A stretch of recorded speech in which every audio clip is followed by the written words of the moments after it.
Hello and welcome to the University of Louisiana at Lafayette's College of Liberal Arts Showcase. I'm your host, Jordan Kelman, Dean of the College. Each episode, we introduce you to one of our fascinating teachers and researchers, and they'll tell you how they're making a difference in Acadiana and in their field of study. Today, we'll meet Dr. Emily Sandoz, Associate Professor in the Department of Psychology at UL Lafayette.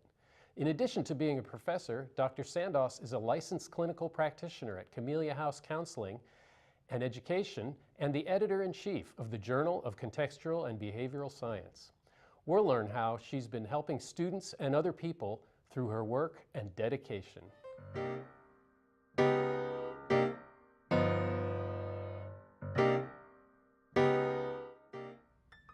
Hello and welcome to the College of Liberal Arts Showcase. I'm the Dean of the College, Jordan Kelman, and we're here today with Dr. Emily Sandoz, Associate Professor of Psychology in the Psychology Department at UL Lafayette.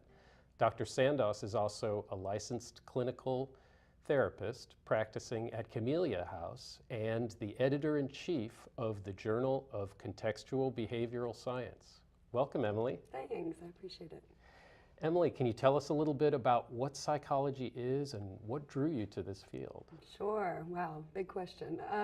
So psychology is the study of human behavior. Okay. A lot of people sort of break that up into two kinds of behavior that we can see on the outside and behavior that, of course, we can't see from the outside. Okay. So sometimes you hear psychology is behavior and mental processes. The kind of psychology that I practice, though, it's all one thing, right? Anything that we do is behavior. So my kind of psychology is the study of everything that people do. It could be thoughts, feelings, strivings, walking down the street, voting, at all different levels. I guess, for me, what drew me to psychology was just looking at the world around me and being interested in why it is that people do the things that we do. I started off really thinking that I was going to go into theater and be an actress, okay. Which I don't think is all that different from psychology, right? Okay. In the pursuit, it's really about understanding people's stories, understanding their motivations for why they would walk across the stage at that moment or say that joke. And psychology is not all that different, just from a scientific instead of an artistic perspective. Okay. And can you tell us a little bit about your lab, the Contextual Science Research Lab? Sure. So that's actually my favorite part of what I do okay. At UL Lafayette. And so the lab, a big part of me doing that studying is running experiments. Okay. It could be questionnaire-based experiments. It could be what we call human operant studies. So, people at computers playing little games and trying little learning tasks. That takes not only a lot of work, but for me, it takes a lot of different ideas, a lot of different perspectives in the room for that work to really be meaningful. So I collaborate not only with other faculty members, but with a lot of students. I have about 17 to 25 undergraduate and graduate students that usually come to me with some interest in doing research, in kind of taking their study of psychology to the next level, outside of the textbooks and kind of out into the world. The way that I run my lab, everybody's a little different in how they do that, but the way that I run my lab is they come to me with their own observations, okay. From their own experiences, okay. the things that they've seen and wondered about. And then I teach them a particular scientific perspective that's sort of a subdiscipline in psychology called contextual behavioral science. They learn that perspective almost like putting on a lens, and then they see that stuff that they were interested in, whatever bit of human behavior they care about, kind of through that lens, and come up with a question about it. And that lens allows them to kind of organize their research, whether it's going to be choosing this questionnaire or designing this experimental task to answer some question about why it is that happens, that people do that thing that they're interested in, whatever it is. And it's awesome. I mean, they see things that I wouldn't see because right. they're at a different place in their life or come from a different history. And they have questions. They ask questions that I would never ask. They think of ways of testing it that I would never think of. So I sort of bring my expertise to them, that's that lens, and then they apply it to the things that they feel passionate about. Yeah. It's really cool. We end up doing studies on things like, everything from stigma and prejudice. I have a student interested in ecological behavior, so climate change and our role in that as humans. I have students interested in altruism, and parenting behavior. Really runs the gamut. The thing that brings us together is that lens, that contextual behavioral science. Yeah. Wow, so we normally think of students in a college class as sitting in chairs taking notes and listening to a lecture and taking an exam, and this is a completely different image of being a student. Is it better? What kind of things does it offer that a classroom type of learning doesn't? Yeah, great question. Well, I think as professors, we always get excited when students get engaged, even in regular, lecture-based classes or discussion-based classes. We want them to be excited and asking their own questions. At the same time, there's certain content that we have to cover, to sort of give them credit for that course. So what this allows students to do is take psychology not as just a bunch of facts that are kind of dead in books, right. But to take psychology on as an activity, as a practice, a way of thinking critically about their world. Okay. I think that it enhances their education incredibly in a couple of ways. I mean, one is that they're doing hard work, but hard work about things that they're passionate about. Like I said, I have them come up with their own research ideas and really try to nurture, that passion for them. Not only that, but they're really kind of on their own timeline. I work with them on setting goals and things like that. But it's a lot more like the work that you would do in a grad program, for example, especially for the undergrads. That would be part of a thesis or dissertation. I mean, it's really that quality of work and that much independence. So they're kind of taking charge of their own education, applying it to things that are exciting to them, even outside of the university community. And I think there's an additional piece of them learning to work with one another. Mm-hmm. We're a very collaborative group. So each student that has a research question that they're pursuing also has a team, of 2 or 3 other students. They could be graduates or undergraduates who are working to really provide support for them. So each of them gets the opportunity to both be working on somebody else's project, maybe 2 other projects, and then also running their own little team. So there's a lot of opportunities for, professional development, for trying on the activity of research to see if that's something that they want to pursue in their own career. But also just to get skills on working on a team, showing initiative, developing objectives, turning those objectives into specific goals, managing other people. So these would be skills that would be transferable to almost any professional activity that they end up doing. Absolutely, yeah, But almost any activity. you mentioned that it's kind of similar to graduate school. Would you say it's good preparation for what they're going to find in graduate school? I take it many of the undergraduates do go on to graduate study in psychology. Yeah, and depending on what area, I mean, it ends up being kind of an opportunity to discern. In psychology, there's almost 2 paths, and I think most people are very familiar with the second thing that I do. You mentioned I'm a therapist, so my work as a clinical psychologist outside of the university. A lot of people come to psychology thinking that that's what psychology is. Okay. Not so much the study of human behavior, but how to intervene on it. And right. it's really that applied practice that draws a lot of students to psychology. Once they get in and they start taking classes, they learn there's sort of this array of career options, but also ways to apply psychology, not just to practice, but to research. So it certainly is good preparation for grad school. It's also good preparation for asking yourself that question, which path do I want to take in psychology from here? Many of our undergraduates end up taking an applied path, often after spending time in the lab. They might go on to get master's degrees in social work or counseling, and those are terminal master's degrees, meaning that they'll practice right after they finish their master's. They'll go out and provide services. Okay. And sometimes they kind of need that experience, good preparation for that, but sometimes they kind of need that experience of getting their hands dirty in the research to be able to go, yeah, this really isn't what I want to do, and that's okay. Right. And sometimes they end up staying. So Right. I have several students that are in a counselor education program, which is not a research-based, training program in grad school, but they continue to work in the lab, continue to volunteer, continue to learn ways of making sure that the work that they do is empirically based, that the counseling that they're providing is based in science. Not just that somebody somewhere in a journal has shown that it's going to work, but they're learning to collect their own data with their own clients. So kind of bringing that science piece into their applied work. Gotcha.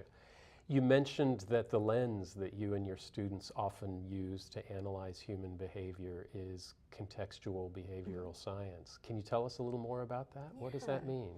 So the general idea, it's actually right in the name. The general idea is that the best way to approach the science of human behavior is to look at the relationship between the context, basically everything outside of the behavior that could be influencing the behavior itself. So if the behavior is your thoughts, your feelings, everything that you do that we can see from the outside, the context could be everything else, depending on if it's influencing it or not. The biggest thing that separates contextual behavioral science from a lot of other approaches in psychology and a lot of other kind of ways that people think about human behavior generally is that if we're saying that thoughts and feelings are behavior, then it's not a good scientific approach to say thoughts and feelings cause behavior or to look at ways that thoughts and feelings cause behavior. So an example would be, if you, engaged in some aggressive act. Somebody might say, why did Jordan kick that guy? And somebody might say, well, because he was angry. We would say that's kind of an incomplete analysis. It's not good science to say, you were angry, you engaged in this one behavior, and then you kicked a guy, you engaged in this Because other in behavior. a different context, my anger might have played out completely differently. Exactly. And not only that, but we can't intervene directly on anger. If I thought that, if I assumed that, and I said, okay, well, I need Jordan to be less angry, what would I do? Well, anything that I would do would be changes to the context in which anger and kicking took place. Right. So a better approach, and you can see how this, could be applied scientifically, but then in the lab, but also clinically, the way that would work is instead of saying, you need to be less angry, how can we change your anger? I would focus on you being able to be angry and not kick people. And Okay. that's how it applies clinically. Okay. So that's really the biggest difference, I think, in contextual behavioral science. It's fascinating and it sounds extremely useful as well. Yeah, it really is. And I think that's one of the reasons that students enjoy the lab is that they can kind of get really quickly how this is different. Yeah.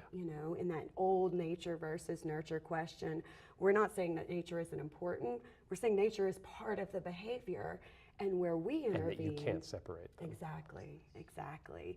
We can teach them to have a different relationship between those two behaviors, but we can't change any directly. So we, interventionists or researchers, where we sort of hang out is in the nurture, in the context. Got it. Fascinating. We are here speaking with Emily Sandoz, Associate Professor of Psychology at the University of Louisiana at Lafayette. Join us in a minute for the second half of our interview.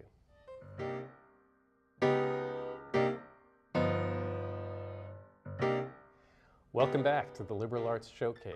I'm Dean of the College, Jordan Kelman, and we're here today with Dr. Emily Sandoz, Associate Professor of Psychology at UL Lafayette. Welcome back, Emily. Thanks.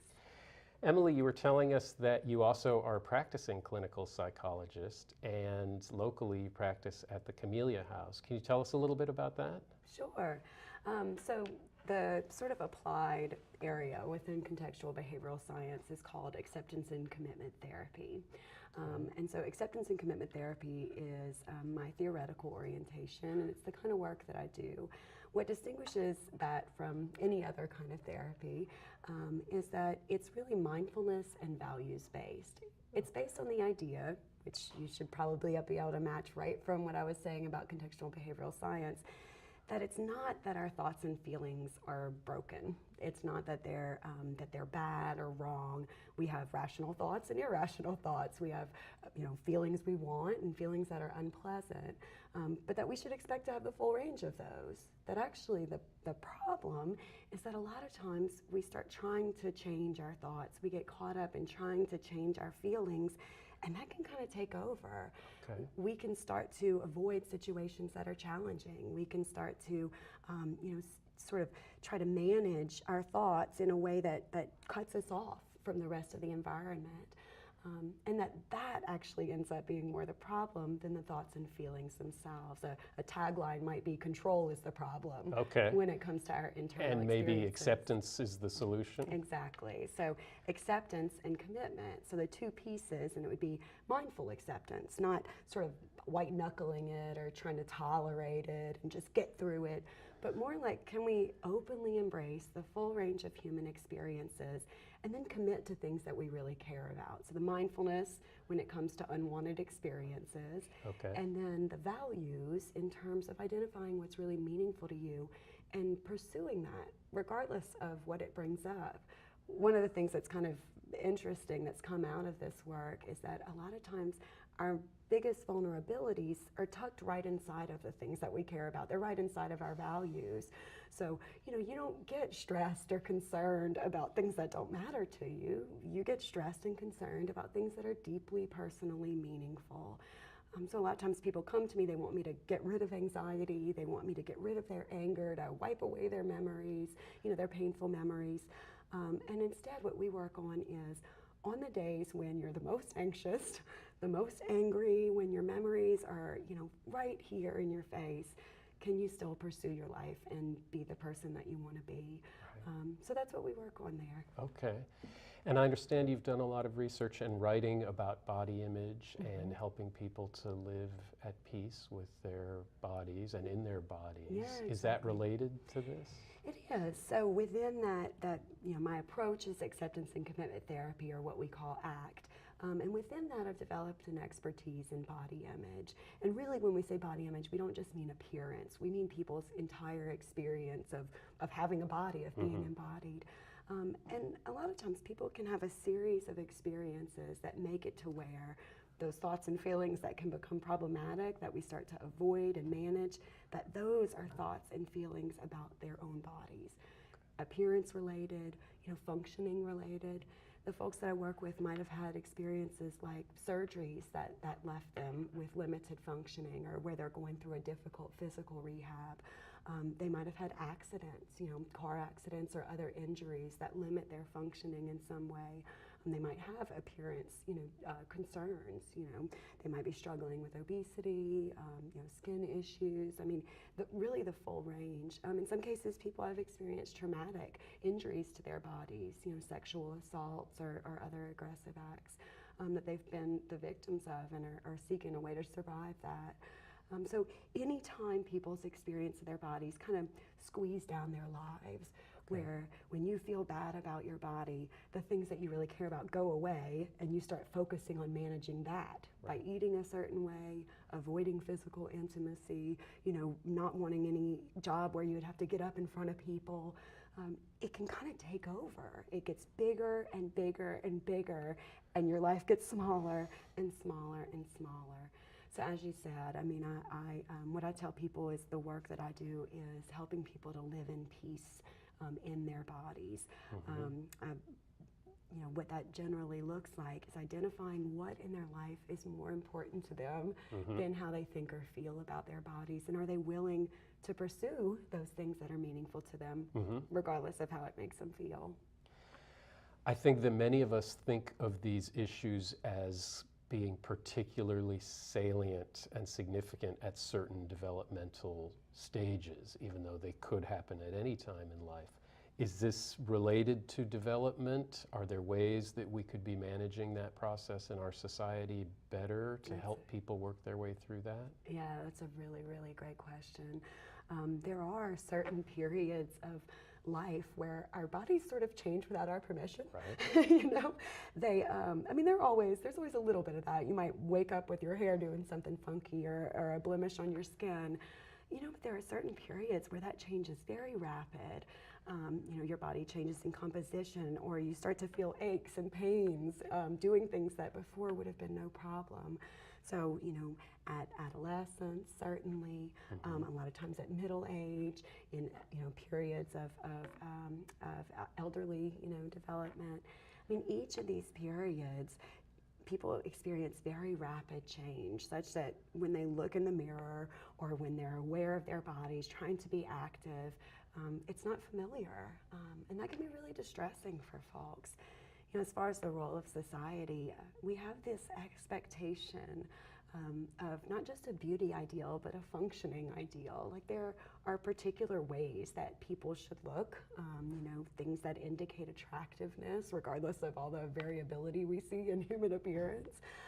Ways that people should behave, like everyone should be eternally young somehow. Absolutely. And, you know, I think we as a society could foster more appreciation for the variability in appearance, the variability in functioning.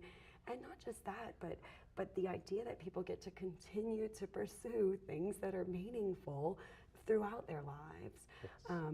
My grandmother, if you don't mind a short anecdote, Absolutely. my grandmother told me about 10 years ago, she's 97 now, but she told me about 10 years ago that she didn't feel her age, she didn't feel 87.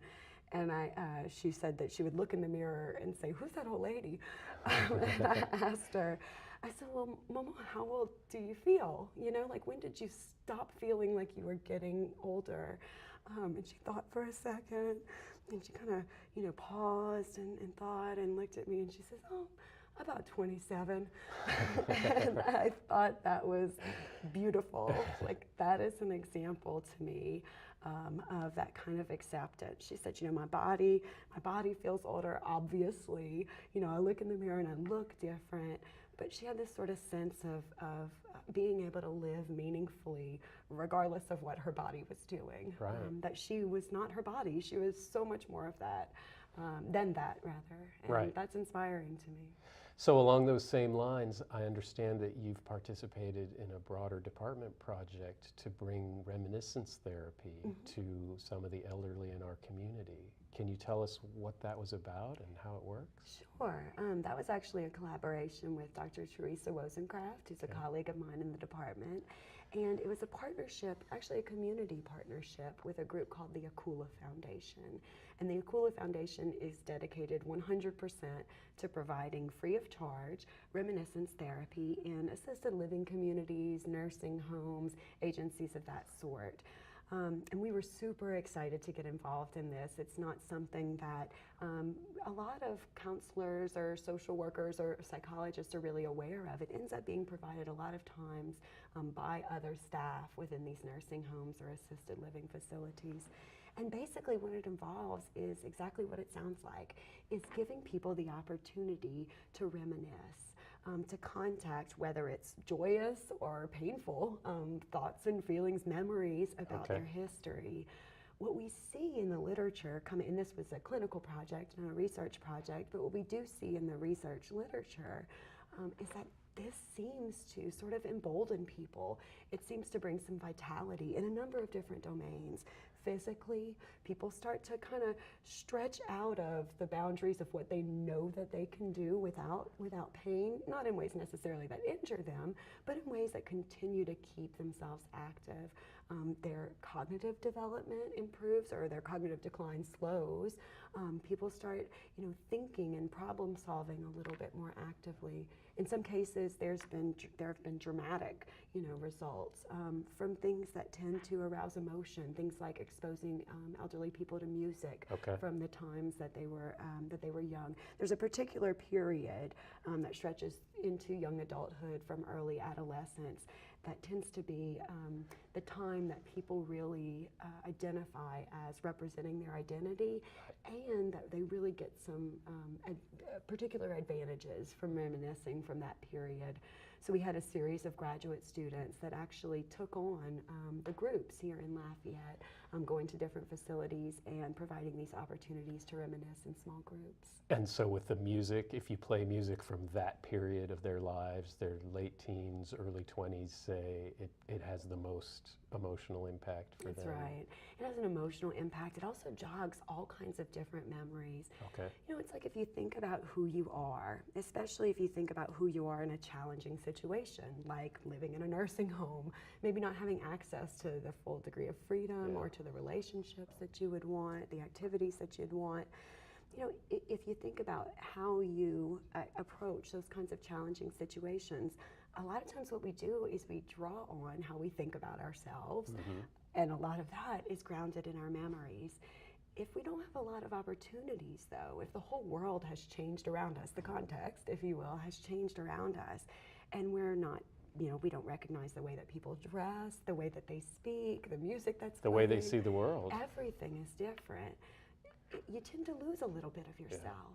And when you lose a little bit of yourself, you know, you tend to kind of not approach changes like those challenges that come with living in a nursing home with the same degree of purpose or intention, with the same degree of agency. So yeah, we see people kind of, you know, getting active, getting sassy, sometimes getting sad, but even that sadness is important for them to kind of remember who they are and retain that identity in this new environment. Well, these are incredibly interesting projects and very important work that you're doing, both to advance knowledge in these areas and to bring the benefits of that to our students and to the community. We've had a fantastic interview with Dr. Emily Sandoz, Associate Professor of Psychology at UL Lafayette. Thank you for joining us, and tune in next time.